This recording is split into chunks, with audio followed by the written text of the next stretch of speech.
Hello, beautiful soul family. I wanted to jump on because the intense energies we're experiencing at the moment have caused me to have a lot of channeling information coming through.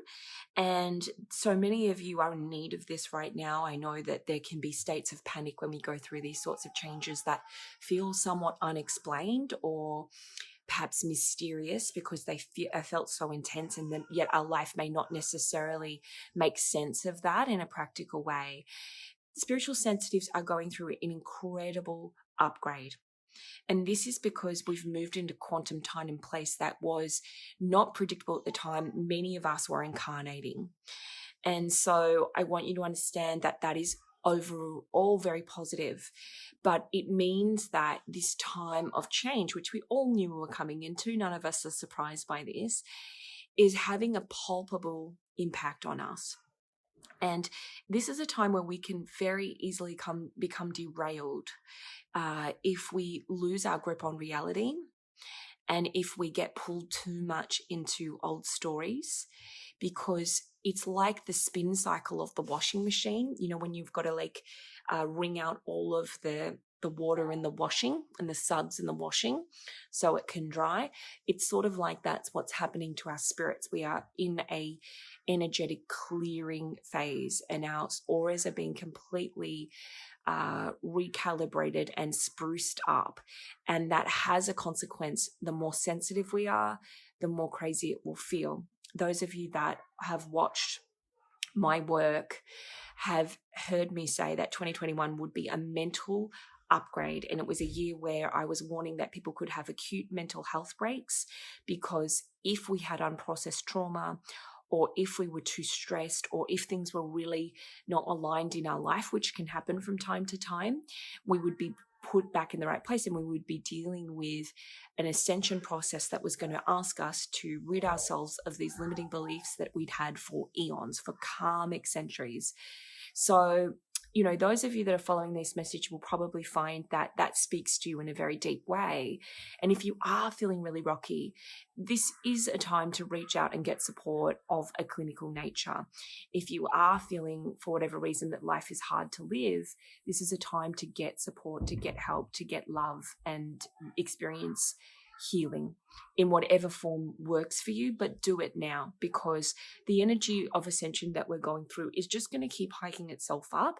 2022 has a very different state, and the frequencies are higher again, but in a different way that's much more soul awakening and affirming. But this is very much the foundation of this ascension process that I've been calling for the last 4 years. It started way back in 2012. So if you think about what decisions you were making in your career and your personal life, in your life at that point, many of us started waking up at that point. For me, that was a time when I launched into my spiritual work in a very official way and professional way, and started charging for my gifts. But it also came with a tremendous dark night of the soul. So I'm reliving a lot of that. Many of us reliving that time and those next few years from 2012 to 2015 right now. So hold on to your hats and do what you need to do to support yourself. As I'm called to, I always share messages of hope. And this message I'm sharing on YouTube right now to the people that need it. I would really encourage you that if you like my work and you like what I do, join the practice, because this is an on-tap connection to my spiritual channeling, my gifts, and all of these incredible upgrade tools, including meditation, workshops, webinars that are just chock full of ways to help yourself through this time. There's no need to be alone, old soul. I know that you've experienced such experiences of loneliness and spiritual persecution that it's hard to trust. But I would really encourage you to have a look at those tools, because they're all the tools that took me to where I am today with my relationship with spirit. And I know that that's something you're evolving through too. So have a look at these next 3 cards, because there's some really spectacularly accurate messages coming up for you that I really hope bring you a lot of peace. What you need to know is this next little while is a time of positive transformation. It's not for naught, and we are coming into an awakened living state. So stick with it. It'll be worth it. have a look at the cards and take a moment to tune into your higher self, anchoring in the present, but also honoring the multidimensional aspect of your entire soul being, and ask your higher self or your guides and the pure source energy, the pure light energy that exists within and around you, to guide you to choose a card that is going to give you the divine message you need to hear to heal right now, to understand your worth and your soul growth, and to connect in the most positive way to spirit. We have card 1, card 2, and card 3. Give you a little bit of time to consider that now. And apologies for the noises that are going on in the background. I have almost 3-year-old toddlers having a ball of the time in the shower. Crazy times at my house.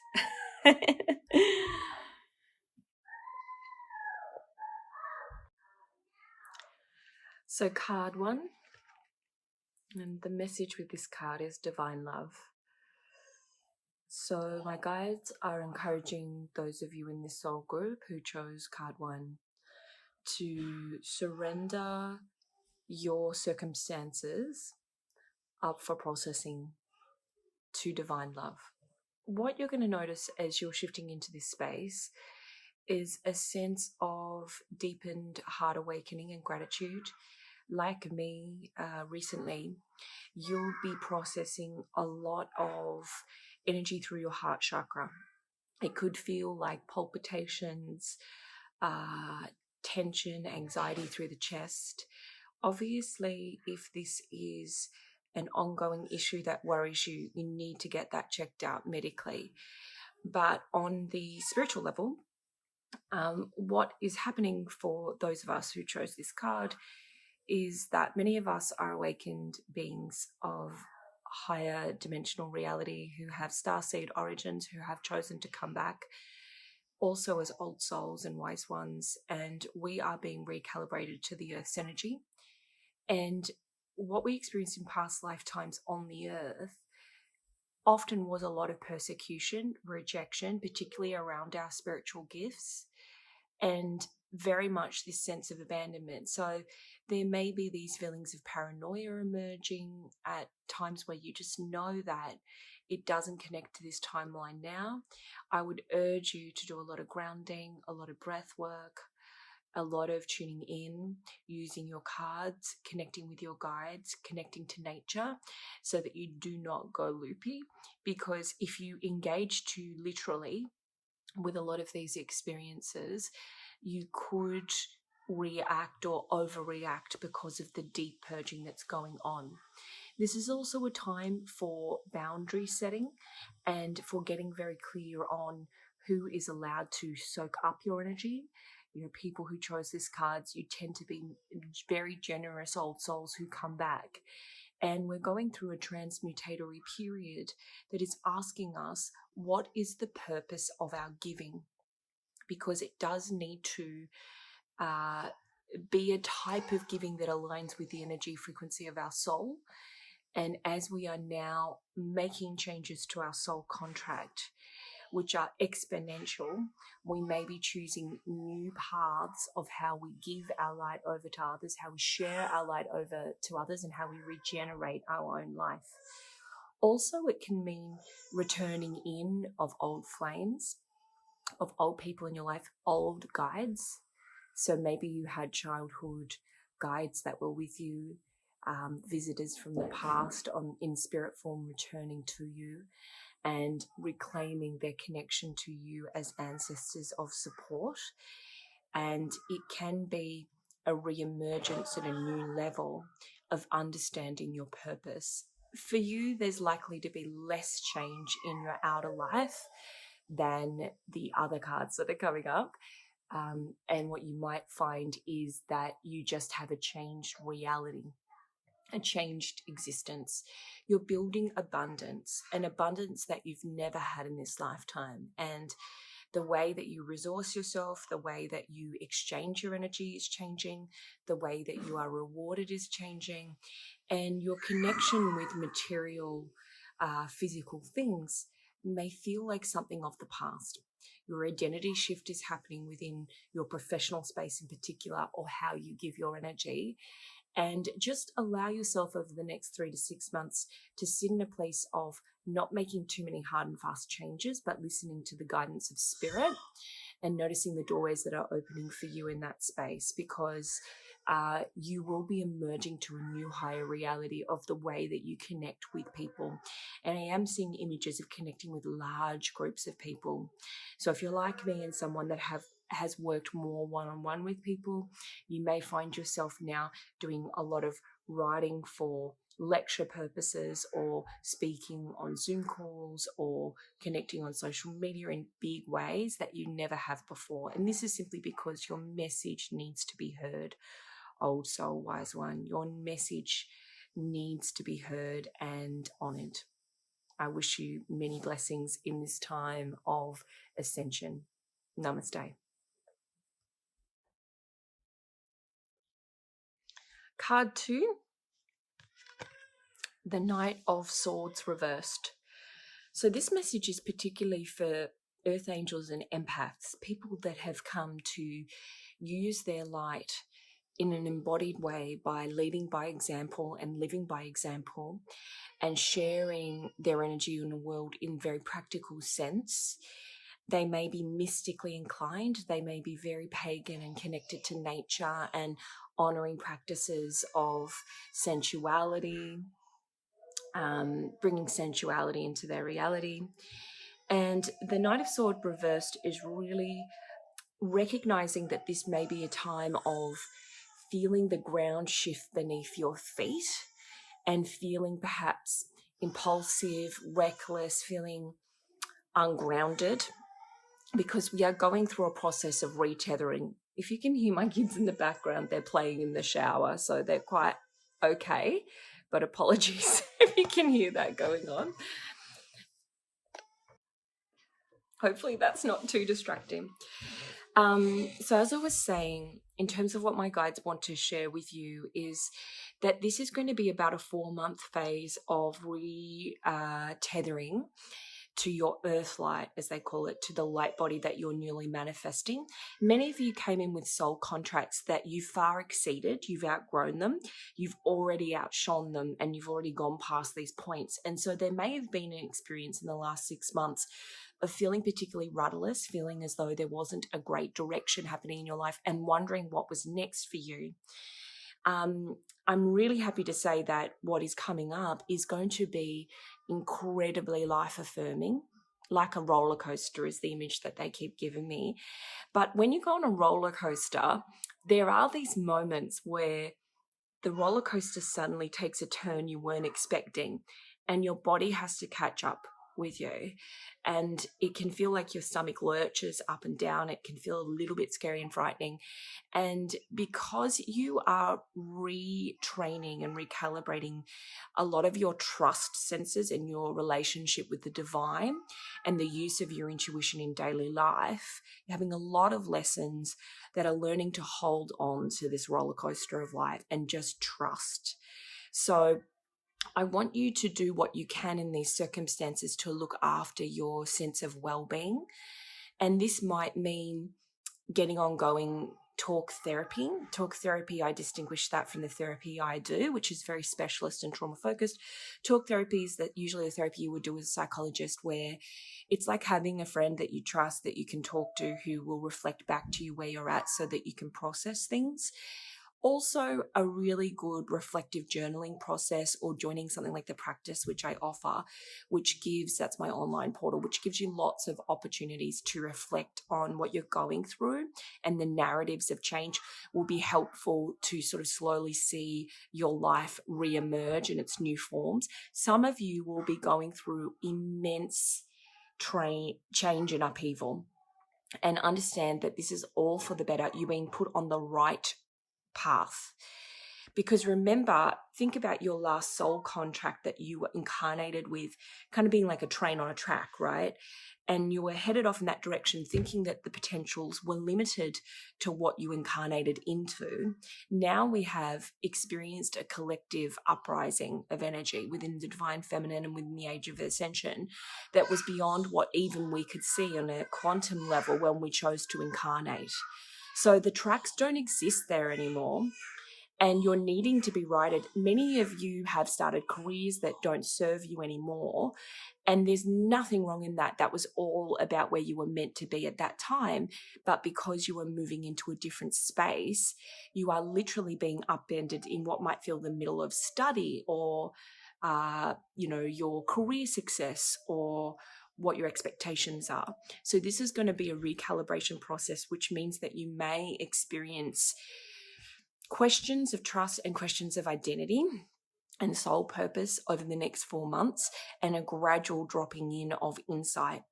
And I am getting a guidance to share with you that monthly lunar cycle meditations and connecting with your guides will really help. I hope this is supportive. Jump online with me if you'd like more feedback on any of the things that I've mentioned. Namaste. Card 3 is the reversed 5 of Cups. I'm going to turn this card upright so you can see the symbolism, because it does look very remorseful, and it is. As a reverse card, this is a beautiful card for spiritual sensitives because it's talking to a select group of you that are going through the most tremendous, what we would call dark night of the soul. And some of you will be experiencing it in every part of your being because we are literally experiencing energetic change. Our auras are being upgraded and our energies are being upgraded. And so depending on where you are on your life cycle, this will not just feel like a spiritual shift, but that of the body and the mind, that of the 3D and that of the 5D, like in an increasing way. But what I want you to pay attention to is how this person has 3 cups that have spilt and is obviously in mourning for those cups. So there's mind, body, spirit spilling over. But there's 2 cups behind that person that they're not even looking at, that are full to the brim and full of potential. And so what I feel this card represents in its reverse capacity is it's speaking to a very special group of souls who my guides are calling incarnated angels. And these are very sensitive souls who are in this lifetime choosing to transmute more karma than they ever have. And this is a very intense period of about 18 months, which started back about 2 months ago. So for some of you, it would have felt like this energy of a dark night and soul that was creeping up. Often when we're having our Saturn return, it can feel like this creeping energy of purging. But many of you are choosing to go on this wild, deep internal ride that is upgrading your soul energy frequencies beyond that which you were ever prepared for. Many of you are experiencing guide changes. Many of you are having awakenings of clairaudience and clairvisual and clairsentient nature. Clairaudience is when we hear spirit. Clairvisual is when we see images in our mind. And clairsentience is that inner feeling, that inner awareness and inner empathy. And some of you are having it all at once, including Kundalini rising. But it's coming from a place of self-forgiveness, of having to process pains from the past in ourself, and also separation away from ourselves through dissociation and soul retrieval issues. What that means is very painful past life experiences that may not actually be showing in the presence in their full capacity. So, for example, it might be that in a past life you had a loss that was very significant, and in this lifetime you're experiencing a loss that's far less significant. It could be a career shift, or it could be a friendship that's moved on, say, but it will feel like the significant loss. It will feel like it is upending you. Okay, so it can be this sense of having these very deep, sorrowful processing experiences that are out of alignment with the timeline that we're on now. We're not doing this for no good reason. This karmic purge that you're on is actually taking you to a higher place. I see many of you developing communication skills that you've never had before. And you need to forgive yourself in a very beautiful way. There's a book coming to mind that I love by, I believe it's Kristen Neff, called Self-Compassion. I would highly recommend downloading that ebook or Audible book, or getting a physical copy of that book and working through that, because you are doing a lot of deep healing on a soul level. And this is about understanding really how you chose to come into this lifetime with limitations of the spirit, which we all have, and transcending beyond them to teach people that transcendence is a real positive experience that we can have in this lifetime. There will be absolute areas of your life, maybe it's lots of areas, or maybe just one area where you are moving on in such significant ways that it can feel quite painful. And so you are people that will really benefit from embodied work. So body work, massage, any kind of craniosacral kind of stuff, yoga, anything that uses your body to process energy and process pain, including trauma-informed work like that which I do and that which I have in the practice. I want you to understand the upside of this is the many blessings that are coming your way.